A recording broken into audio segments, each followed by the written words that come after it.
Hello दोस्तों, सुबह की राधे राधे। कैसे हैं आप सब? आशा करती हूँ बहुत अच्छे होंगे। तो आज है दशहरा और आप सभी को दशहरे की ढेर सारी शुभकामनाएं। सुबह सुबह बहुत ही अच्छी दशहरे की मेरी शुरू हो गई है और मेरे काम भी साथ में ही। तो आज क्या स्पेशल बनेगा वो भी आप लोगों को बताऊंगी। बने रहिए मेरे साथ। तो दोस्तों, ये वीडियो मेरी दशहरे के दिन की है, क्योंकि नवरात्रि के 9 दिन बहुत ही व्यस्तता से और बहुत ही अच्छी तरह पूजा पाठ के साथ बीते। बहुत ज़्यादा अच्छा लग रहा था, लेकिन इन दिनों वीडियो बनाना, वीडियो एडिट करना, उसके लिए समय नहीं मिल पा रहा था, इसलिए वीडियो थोड़ी सी लेट में पहुंच रही है।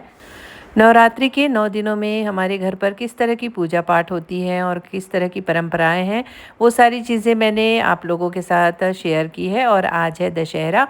दशहरा के दिन क्या विशेष होता है, किस तरह से हम दशहरा सेलिब्रेट करते हैं, वो भी आप लोगों के साथ आगे शेयर करूँगी। तो दोस्तों, दशहरा क्यों मनाया जाता है आप सभी को पता ही होगा।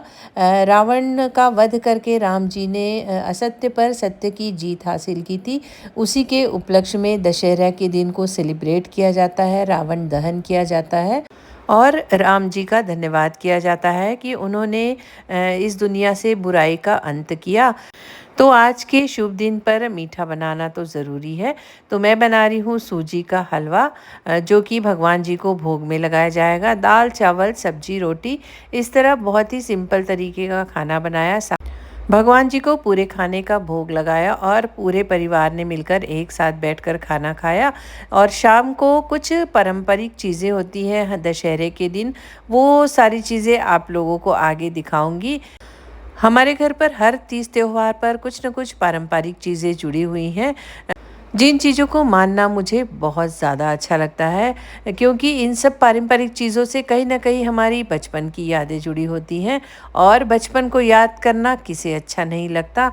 मुझे तो बहुत अच्छा लगता है, क्योंकि जब भी कोई तीज त्यौहार आते थे, घर का जो माहौल है वो बिल्कुल ही बदल जाता था।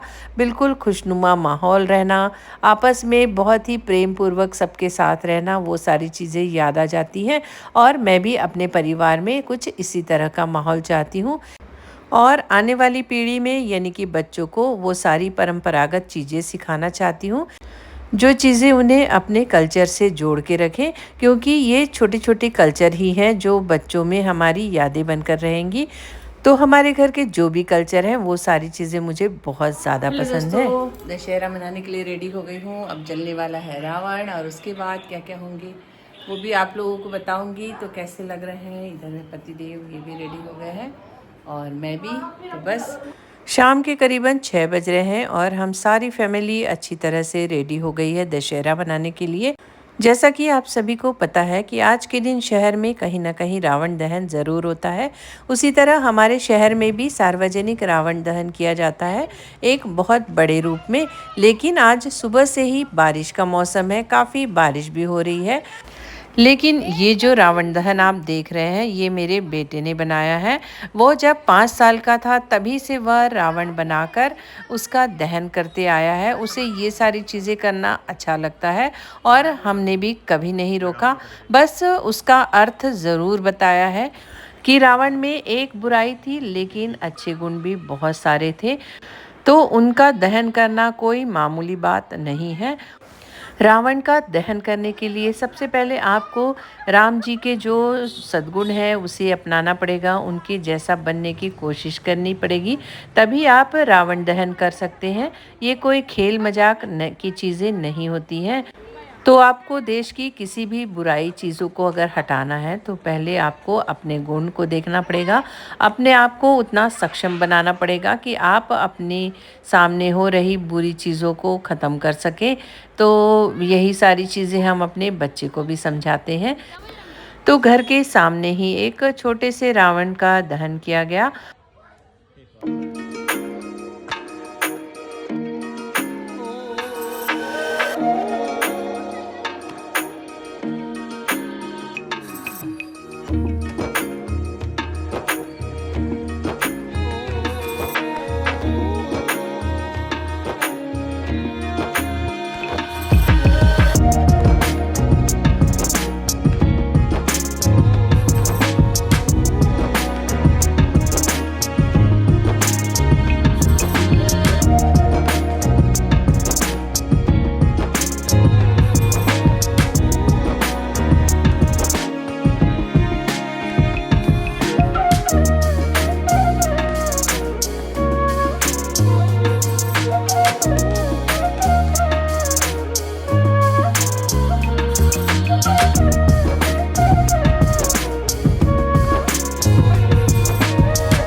रावण दहन के बाद हमारे यहाँ मंदिर जाने की परंपराएं हैं, तो घर के बाजू में ही हनुमान जी का मंदिर था, वहाँ पर हम गए।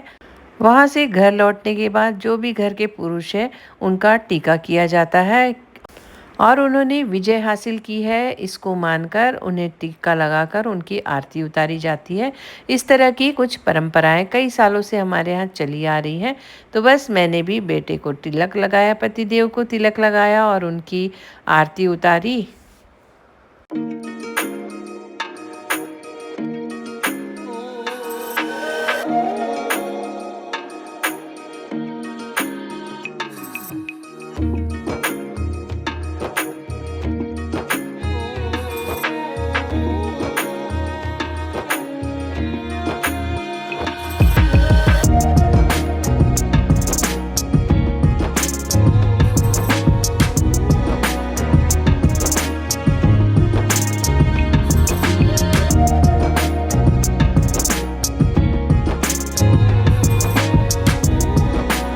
उसके बाद पूरे परिवार ने मिलकर राम जी की आरती करी एक साथ।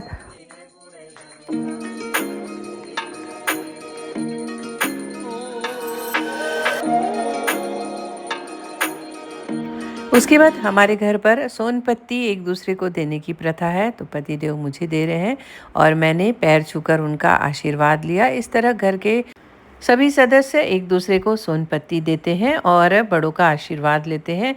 और आज के दिन लोकल जितने भी हमारे रिश्तेदार हैं सबके घर मिलने जाने की प्रथा है। तो बस मैं भी निकल गई हूँ मेरे चाचा चाची के यहाँ, साथ ही मेरी एक कज़न बहन के यहाँ और मेरी बुआ जी के यहाँ। इस तरह सबके घर में मिलने के बाद हम घर लौटे और हमारे घर के कॉलोनी में जो माता रानी बैठी थी वहाँ पर हमने कुछ कंपटीशन में भाग लिया था। वहाँ चल रहा था प्राइज़ डिस्ट्रीब्यूशन और वहाँ से आ गया था फ़ोन, तो हम भी यहाँ चले आए। यहाँ मैंने काफ़ी सारे कंपटीशन में भाग लिया था और हमें भी मिले ढेर सारे गिफ्ट, मुझे और मेरे बेटे को। तो बस हमारा तो आज का दिन ही बन गया। तो मैंने थाली सजाओ में, व्यंजन प्रतियोगिता में, फैंसी ड्रेस में सभी में भाग लिया था और सभी में मुझे कुछ ना कुछ गिफ्ट मिले, तो मज़ा ही आ गया। माता रानी का आशीर्वाद मिल गया उनकी तरफ से सभी को बहुत बहुत थैंक यू, दिल से थैंक यू। और बेटे ने भी 2 कंपटीशन में भाग लिए थे, उसे भी मिले गिफ्ट। तो इस तरह आज का दशहरे का दिन तो मेरा खुशियों भरा रहा। आप लोगों को कैसा लगा वीडियो ज़रूर बताइएगा। वीडियो अच्छा लगे तो वीडियो को लाइक कीजिए, सब्सक्राइब कीजिए, कमेंट्स कीजिए और बने रहिए मेरे साथ। फिर मिलूंगी अगले वीडियो में, तब तक के लिए बाय बाय।